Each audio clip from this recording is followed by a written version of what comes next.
Imagine a gap year that's not a detour, but a launch pad.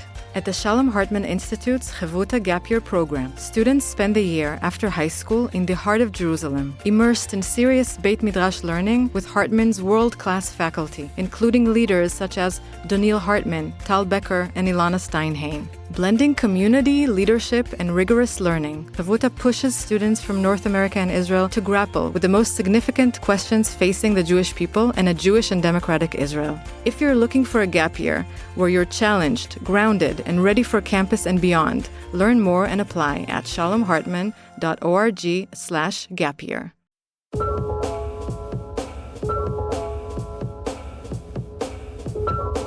Hi everyone, welcome to Identity Crisis, a show from the Shalom Hartman Institute creating better conversations about the essential issues facing Jewish life. I'm Yehuda Kurtzer. We're recording on Thursday, October 30th, 2025, from Jerusalem. At some point in my early adulthood, I resolved to try to be a person who lived life without being consumed by regret. Regret about what you did right or wrong, how you altered your life's timeline with your choices. These are powerful emotions, akin to the fear of missing out, something that I think can be debilitating. We can learn a lot, I think, from turning points in our lives, and today we're going to engage in one such exercise. But the fantasy of trying to unmake decisions we've made or historical circumstances we've been in, and the bad feeling of powerlessness in the face of the past, which sometimes shows up as regret, makes us none the wiser and none the happier.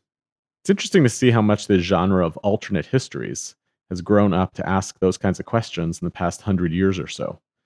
Maybe it's because we live in an era now with so much more knowledge about events unfolding in real time and their implications, so our inclination to fantasize about different timelines of history has become stronger. Maybe this is all a response to the unbelievably turbulent 20th century, where the world and all of its norms and all of its supposed progress got overturned so quickly and so violently. The 20th century became a kind of alternate history and invites us to consider all the ways you might turn the world upside down and maybe read it differently. Think about all of the ways that fantasy and fiction invite us to consider if historical events went slightly differently, and all the ways that fantasy and fiction shows up again when things start feeling upside down again. It's not a coincidence that they produced and released the shows The Plot Against America and The Man in the High Castle right around the time of the first Trump administration. Ironically, it seems studying alternate timelines of history becomes a way of interrogating a complicated timeline of history in which we're actually living. The other risk, though, that comes with alternate history, regrets about the roads not taken in the past, is that they are both ripe breeding grounds for conspiracy theories. When you look back at past ruptures, imagine other scenarios, you might feel powerless in the face of a past you wish had unfolded differently or that should have unfolded differently. All of that are conditions for anxious people to look for cover-ups and lies that must have brought these events to pass. People become convinced that if they can unmask the things they don't understand about the past, maybe some redemption will come to light. But the deeper you dig, the darker it gets. Nevertheless, I feel a lot of regret about what unfolded in Israel because of the assassination of Yitzhak Rabin of blessed memory, which we mark 30 years ago this week. I find myself drawn sometimes, hopelessly and desperately, to alternate timelines or histories to try to imagine what could have been different for Israelis and Palestinians had he survived. I suppose I'm not surprised, even though I'm horrified, that the narrative of the assassination has been plagued, almost since it happened, by conspiracy theories advanced by people who maybe just couldn't confront the magnitude of what had happened, or who couldn't deal with the ramifications of what it meant for them, about who was responsible and what it all meant for Israeli society. The Rabin assassination is a haunted event in ways that almost feels literary. A prime minister who rose to power because of his wartime heroics, helping to establish and secure the state of Israel, and then becoming a courageous politician who best understands the risks of peacemaking, but tries to do it anyway. Rabin becomes a martyr for those risks not taken. The precious peace recedes in the face of the violent extremists who sought to prevent it from taking root. The campaign against him, which was led by an upstart nationalist politician who then goes on to dominate Israeli political life for over a quarter century. It's not hard to see why anyone who cares about the pursuit of peace might look back at that moment as the hinge upon which our recent history seems to swing, how a once open door quickly became shut. I remember every minute of what happened and where I was, and even how I felt. I feel a special place in my heart for Yitzhak Rabin, not just because of my politics or my optimism, but also because my father had the assignment of being with Rabin for the morning of the Oslo Accords signing on the White House lawn. I remember him telling me afterwards about Rabin's trepidation, and I found that basic story of humanity in the presence of moral courage to be extremely uplifting. I suppose it's also worth noting that I was 18 at the time of his assassination, which is the period in our lives when our identities and our understanding of the world have the most plasticity. I can't help but feel that my relentless belief that the story here in Israel can turn out better than the present is rooted in a sense that we were once very close, and that but for this awful historical event, it might have turned out very differently. I say this even as I remind myself to live life without regrets about what could have been, even as I insist that we don't get to choose the era of history we're born in, definitely not the seismic events of our lifetime. We only get to choose what to do with the cards that we are dealt. I suppose that belief is what lies at the core of my continued belief that Zionism must never be fatalist, always imaginative about a better future.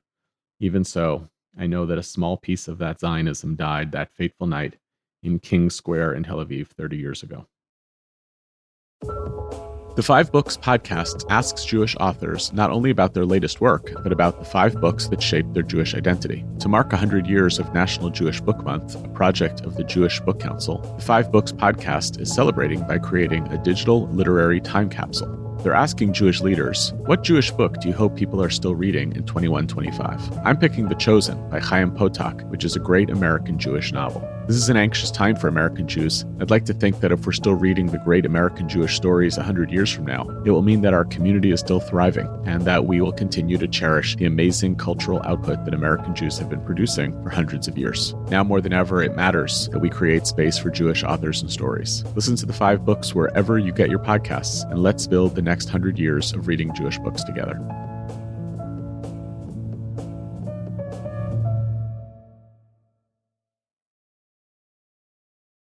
I'm joined today by a person who's very special to me.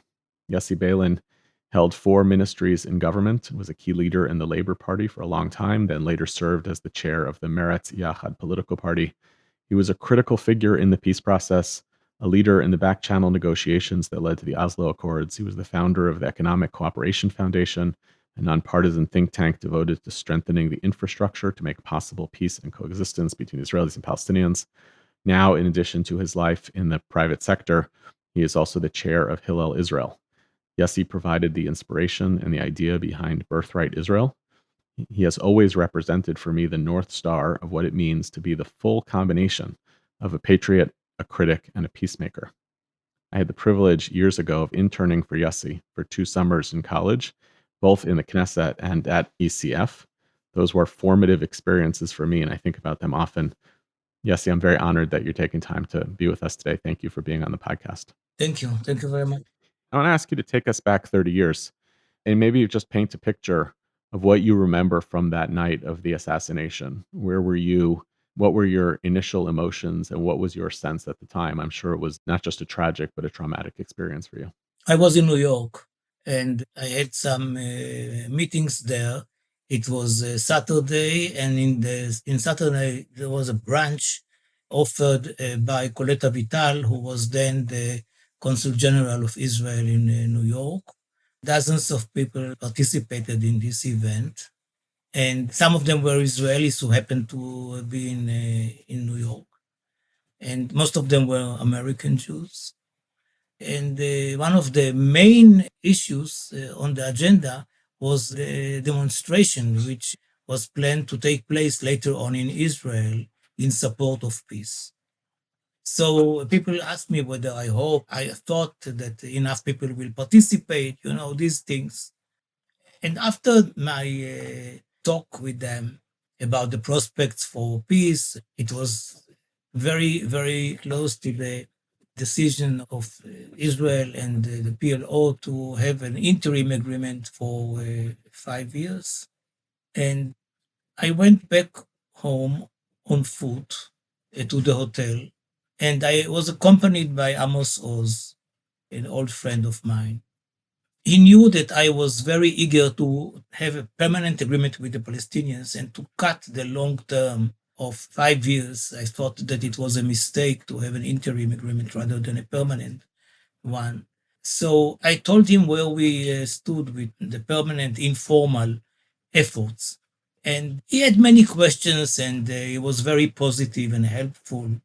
And he came to the hotel and the discussion between us had not ended. So he came to my room and we continued to speak.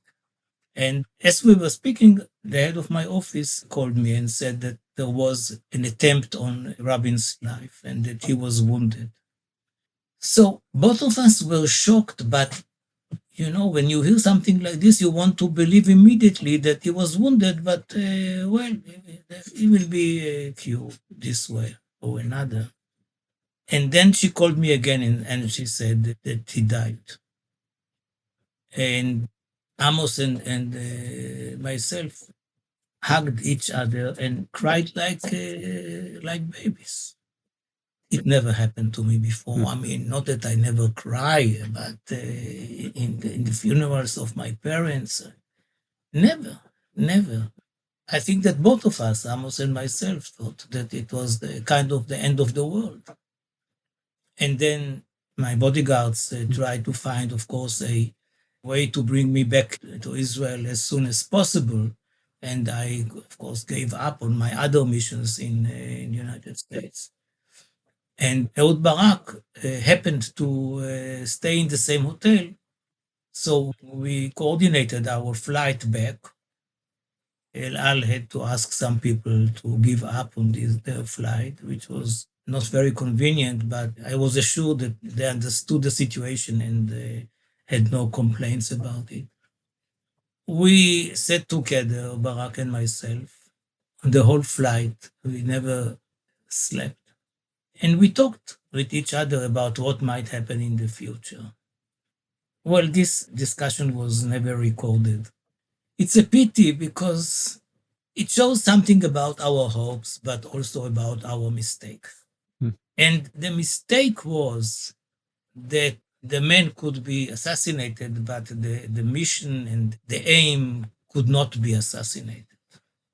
This is usually the case. I mean, when something awful like that, and you don't have, thanks heaven, too many cases like that, but you want to believe that even if people die naturally, that even if they went, still their mission, their ideas are still there, and that you are committed to their way or something like that. That was our feeling, and we were totally wrong. The assassination of Rabin was one of the biggest successes of the anti-Oslo camp in Israel. And it's hard to admit it. I'm saying it reluctantly, but I'm afraid that this was the case. I mean, we, in a way, swore to each other that we will do whatever we could in order to continue this way. And it was a little bit difficult for Ehud because he was reserved about Oslo. He supported Oslo in the bottom line, but he was reserved. For me, I launched it, so it was easy for me to say, we will continue. But both of us were committed to the continuation. And we also thought then that people would understand how crazy it is to oppose what Rabin did, and that there will be a big support for our aims. In that case, I mean, we were right for very short while, in which the public opinion polls told us that Labour got 25 seats, I believe, more than Likud, but it ended with the increase of violence of Palestinian terrorism. Two things that you raised are interesting to me. One is that I think in the popular imagination, the real thing that killed the peace process was the rise of Palestinian suicide bombing, really starting shortly after the assassination. I remember living here through 95 and 96. The buses were blowing up in Jerusalem every week, coffee shops, and then it culminated with the second intifada. Do you think Israeli society understands that those were companion pieces to each other, that you had basically the extreme right and the extreme left conspiring to destroy something that could have built a broad consensus?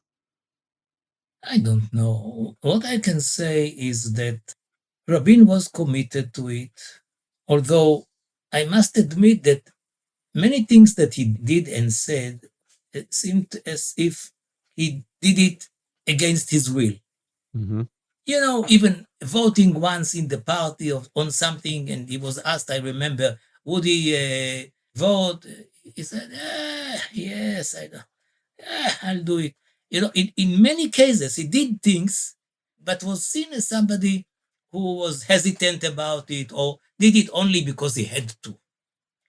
But this was not the case with him. Mm-hmm. So he was very committed to the peace process. Before the elections, in the electoral campaign, he said that in 6 to 9 months, if you remember, I will have an agreement with the Palestinians. This was his banner. This was his promise for the elections. It's not something that he decided to do after the elections. So he was very committed to it. And eventually, with his death, there was a frustration on both camps. I mean, the Palestinians began to like Rabin. This was not from the beginning. It was not from the first Intifada. He was seen as somebody who was very tough on Palestinians. But during the process, they liked him more and more. Yeah. And even Arafat came to Rabin's home in Tel Aviv to meet with Leah Rabin. And they said that it might be the end of the process. People like myself said to them, don't think so even. I mean, we will fight for our way, which we tried to do. But it was very, very difficult because the assassination showed something about the weakness of the Israeli side. People say, how can you make peace with the Palestinians? You can't trust them. The regime might disappear. People can kill Arafat. And eventually, our democracy proved to the world that we are fragile too, or even more so. So this was a very important point, which I did not catch at the beginning. The weakness of Israel as it was portrayed by the assassination. But yes, eventually, I think that there is no question that the attitude towards the Palestinian terrorism had much to do with the feelings of the Israelis that the peace process cannot continue as is. But I think that what Rabin used to say is that we should fight against terrorism as if there is no peace process, and we will continue with the peace process as if there is no terrorism. That was a paraphrase of what Ben Gurion said in the 30s, that we should fight the British mandate as if there is no war and participate in the war and under their auspices as if there is there are no harsh decisions against the Jewish group or minority in the Palestine. It is easy to say, very, very difficult to do. Very difficult to do. And actually, he was the only one who said something like that.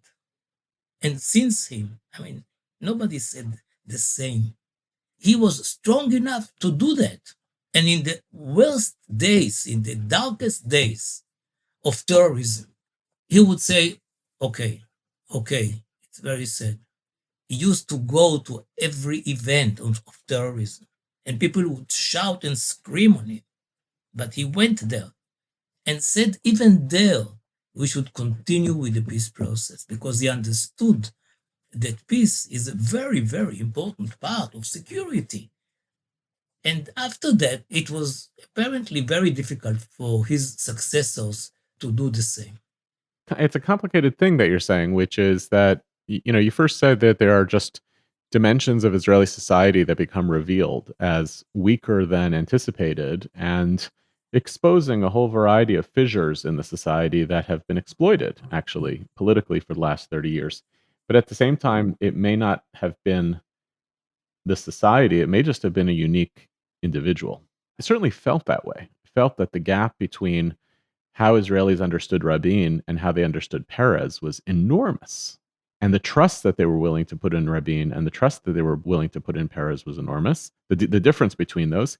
And especially because I don't know, in the first month or so following the assassination, you felt a sense in the country of just total shock that this is what it had come to. You know, it had biblical qualities to it. It was like the Exactly. assassination of Gedaliah ben Achikam during the first temple period. I mean, it's just massive event, and yet the successor leadership wasn't able to do it. What do you think were the personal qualities of Rabin that set him apart? And I'd love to know more about your own relationship with him that enabled you to see those qualities. In his first term as a prime minister, 74, 77, he was not considered a good prime minister. He came as an outsider to the system and made many mistakes, and he spoke up his mind in situations which did not demand sincerity. I'll give you an example.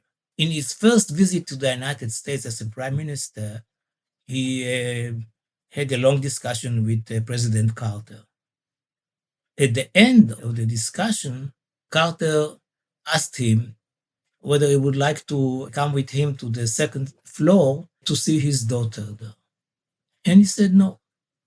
Now, Yehuda, think about yourself. Even if you are not very much interested in the daughter of Carter, still, if the President of the United States is asking this question, Yeah. you would not even think for a Yeah. moment to refuse. Why? He Right. didn't have another appointment. This was Rabin. He was a military person who spoke up his mind and irritated many people. In his second term, in Mm. 92, 95, he was a very, very good prime minister. He studied the system, he understood, and he was a little bit more careful. Not totally, but more careful than before. And he had his agenda, which I'm not sure he had in 74. I interviewed him when he came back from his mission in Washington in the end of 73, before the Yom Kippur War. He was an American senator, a Republican one. And I couldn't understand from him, what did he want to do? It was then before the elections of the Knesset, in the Knesset, of course. So I was sent to interview him by my paper because people thought that he would be high on the labor list to the Knesset. He wasn't, by the way. He was number 20. And suddenly, because of the fact that there were no others, and the whole Dayan and Abba Ibn and Golda Meir and all of them decided to resign, he was left because he was not involved. So he was then very weak as a prime minister and made mistakes. And then he was a very good one and very strong one. And the fact that he was a military person, the head, the commander of the army, worked for him when he was ready to go for compromises. Now, Perez was liked by a smaller group of people, but in the elections in 96, he got just 20,000 votes less than Netanyahu. They were almost equal. And when he was the head of the party in 81, for example, he got 47 seats in the Knesset, while Begin got 48. So he was always on the edge, I mean, almost there. But for 84, when he got 44, the Likud got 41, and he became the prime minister for 2 years, and he was a wonderful prime minister. So Rabin was anti-charismatic in the first time and charismatic in the second one. Can it happen? I don't know. But I think that that was the case. And he did in education, in infrastructure, in other areas, really, he was really wonderful in deciding about the agenda and the priorities of Israel. And the first one for him was peace with the Palestinians. How did you cultivate the trust with him to launch the Oslo process? I mean, I until didn't. what do you mean? I didn't. We had our differences. I mean, first and foremost on the peace process. I mean, he was considered a hawk. And he didn't like many of the things that I did and what I said about the need for a two-state solution and things like that. Now, I knew that had I, as a deputy foreign minister, come to him as a prime minister and said to him, Yitzhak, I would like to go to Norway to meet with the PLO, he would say, don't do that. Don't do that. I mean, for years I tried to cancel the idiotic law which prevented Israelis from meetings with the PLO people, even socially. And eventually I convinced the labor conference in 92 to agree to the change of the law. But when we began our term, it was very difficult because Rabin, was not ready to change the law so quickly.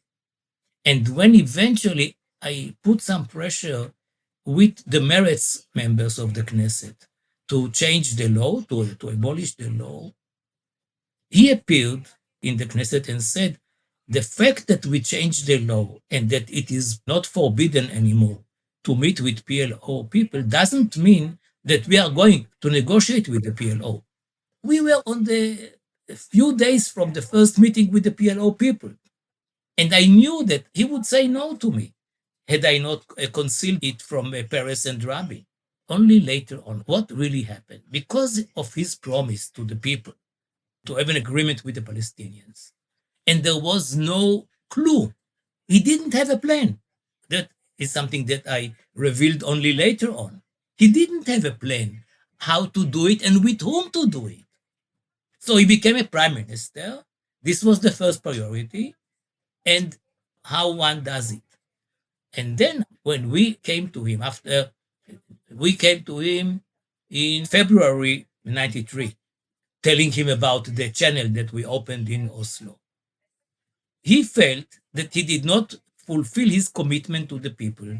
He was very much criticized by the media, by not by everybody, but by people who expected him to do something with peace, and he did nothing. And here we are with a paper, a short one, full of articles of agreements between us and the PLO. So I think that he actually jumped on the opportunity. But had I done it beforehand, I don't think that he would be ready to give me the green light.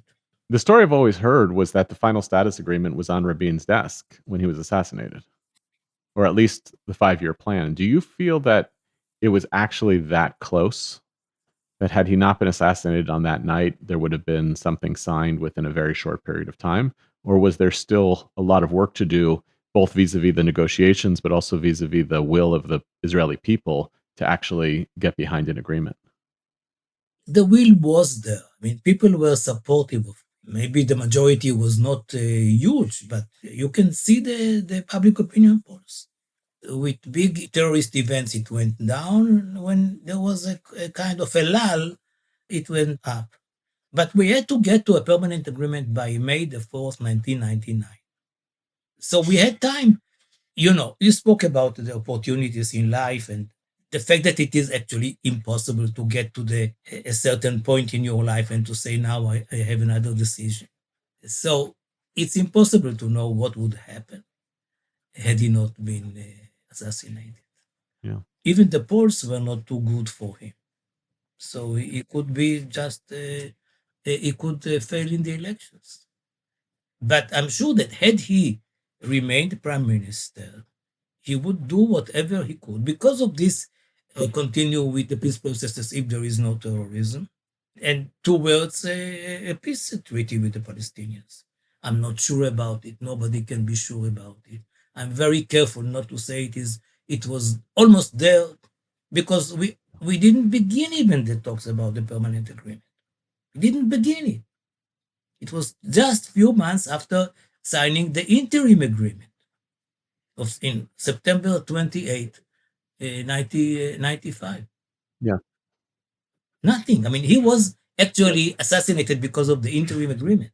I remember the degree of anger and hostility that was coming at him at the right during that time. I remember those protests with, his face with the SS uniform was kind of a famous image.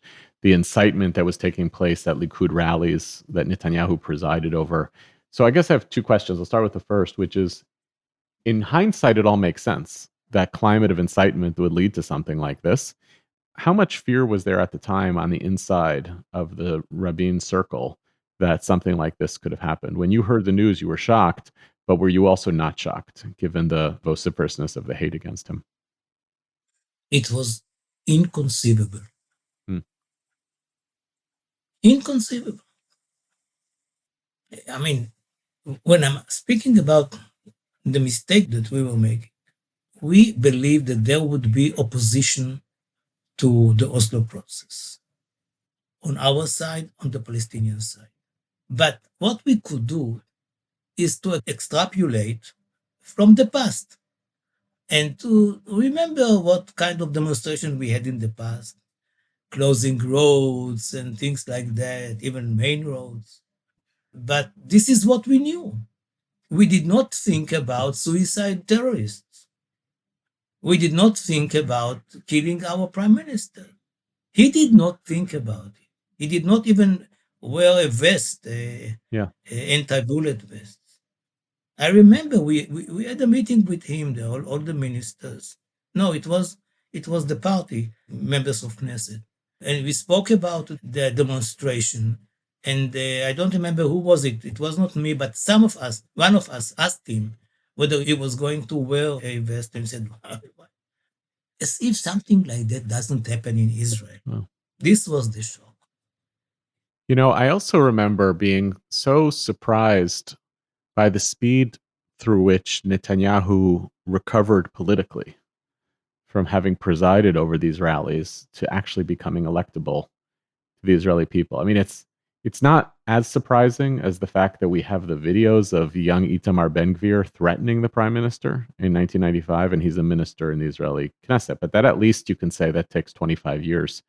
I'm curious whether you saw it that way, or whether it just was obvious that once the peace process began to unravel, that it was going to be the head of the opposition, regardless of the fact that there had been, several months of what you might call a kind of some amount of cheshbon nefesh within Israeli society, some amount of self-reflection and awareness that the tensions had reached a boiling point. Was it, in that sense, do you remember being kind of surprised and shocked that even though the right had brought about this climate, that they managed to win in the following elections? I couldn't believe it. Yeah. I couldn't believe it. Which says something about Yeah. myself. I mean, you know, I appreciated myself much more before. Things were obvious for me that nobody will kill a prime minister in Israel. No, of course, not a Jew. It's like now with the October 7th. I mean, after October 7th, I couldn't believe again. It's the same me. I could not believe that Netanyahu will remain the prime minister of Israel Yeah. after what happened to us. Yeah, hard to believe. So I became very humble. After October 7th, I went back and reread Fukuyama, The End of History. Many of us did. Right? It's like incredible to look back. Yeah, And here's yeah. the amazing thing that Fukuyama says in 1999, right? Technocratic liberalism is basically going to win out. Liberal democracy is the prevailing political conditions. And he says, though, he knows exactly what's going to happen. He thinks that it's the easy thing to solve, and it turns out to be exactly the thing that has destroyed liberal democracy. He says near the end of the article, there are two possible threats to this future of technocratic liberal democracy and capitalism. He says one is religion, and the other is nationalism. And he says, but not to worry, we're past the Yeah, era of marginal issues. no, moderate issues. So this is the piece that I've wondered about with the left and its reckoning. And the main blind spot, I think, was that those were the forces that killed Rabin. Those were the forces that ultimately demolished support for the peace process in Israel. By the way, not merely on the Jewish side, also on the Palestinian side. Of course. The Palestinian leadership that was in the negotiations were secular in nature. I wonder whether you look back at that as one of the missed pieces of what would have had to have been addressed, not forget about the assassination of Rabin, but in order to actually build the resilience of a final status agreement. And as part of that, what needs to happen for the future of this peace process, if there ever should be one, when we know it's going to have to route through religion and nationalism as opposed to around it? Well, it is a very, very important question. And my answer should be education in something like this, but this will not be my answer.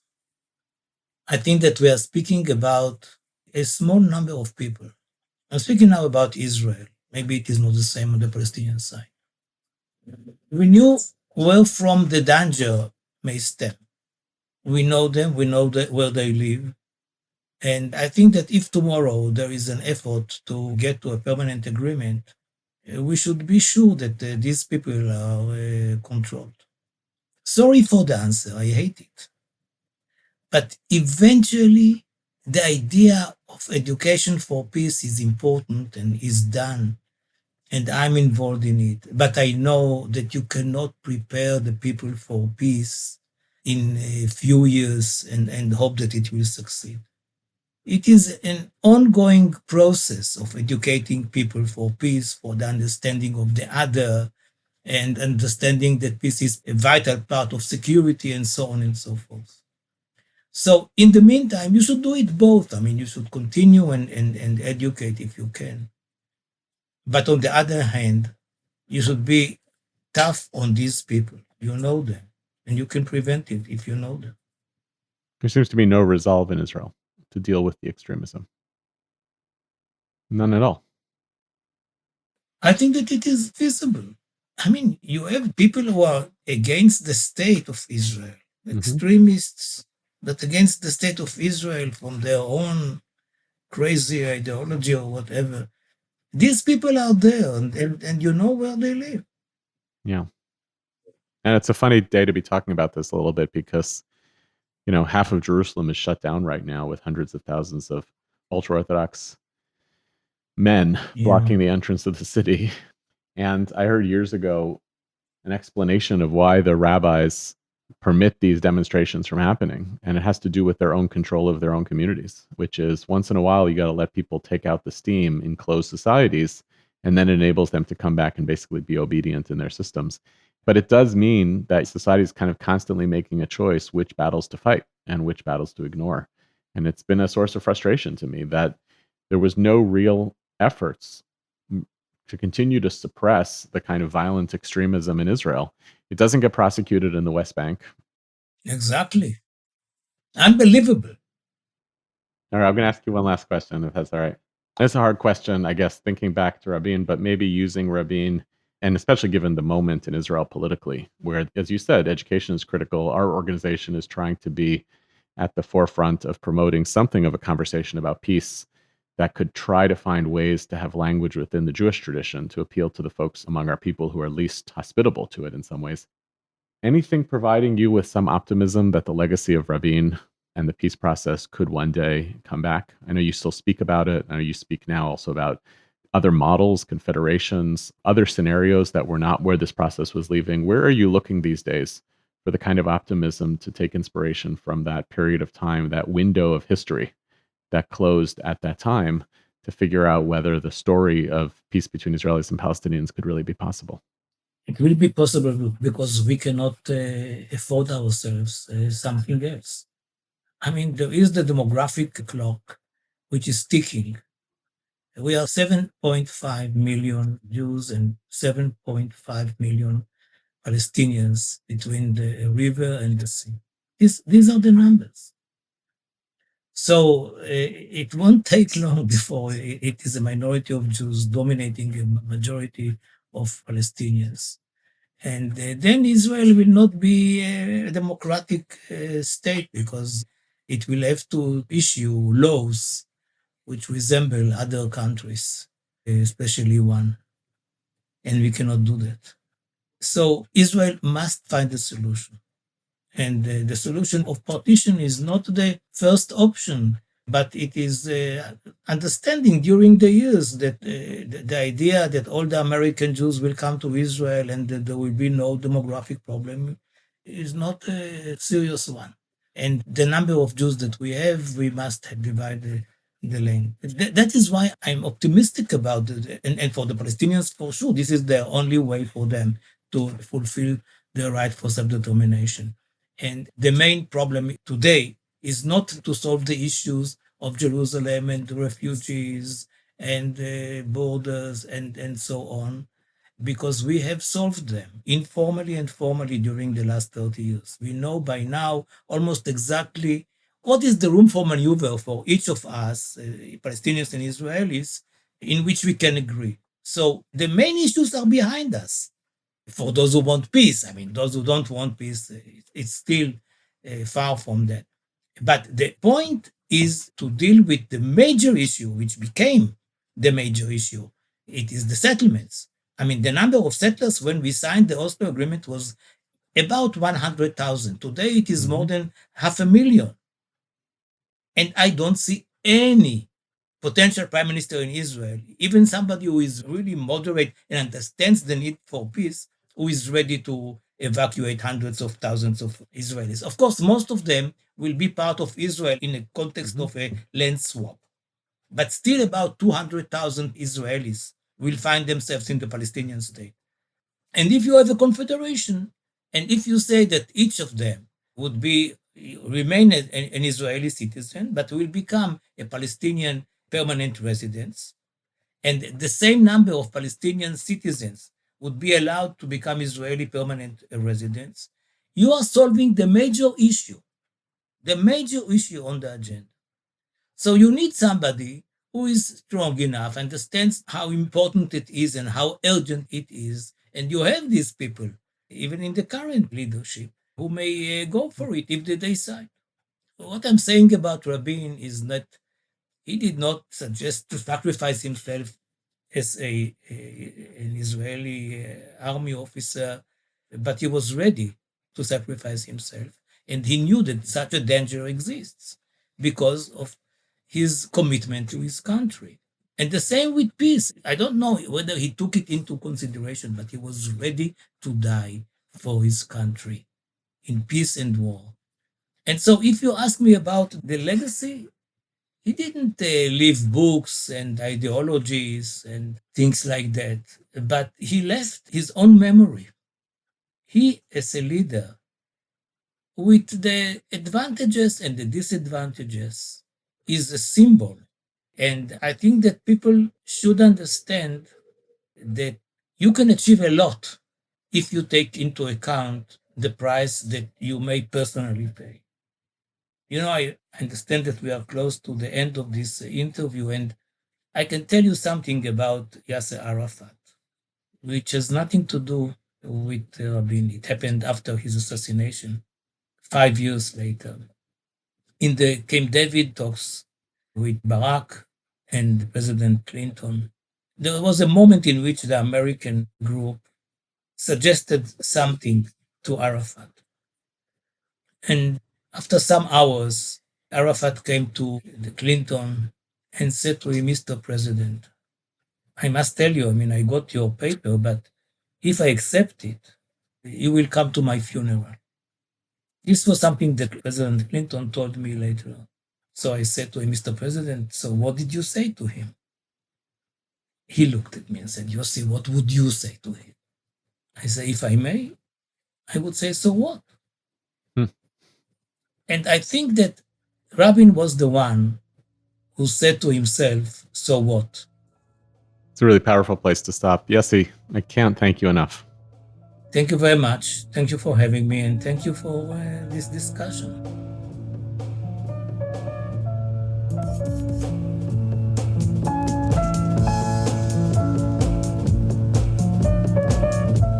Here are some other things that are happening at the Shalom Hartman Institute this week. This past weekend, 100 North American teenagers spending their gap year in Israel gathered at our campus in Jerusalem for the first Shabbaton of our Gap Year Network. Those gathered included 40 alumni of our Hartman Teen Fellowship and came from 16 different gap year programs.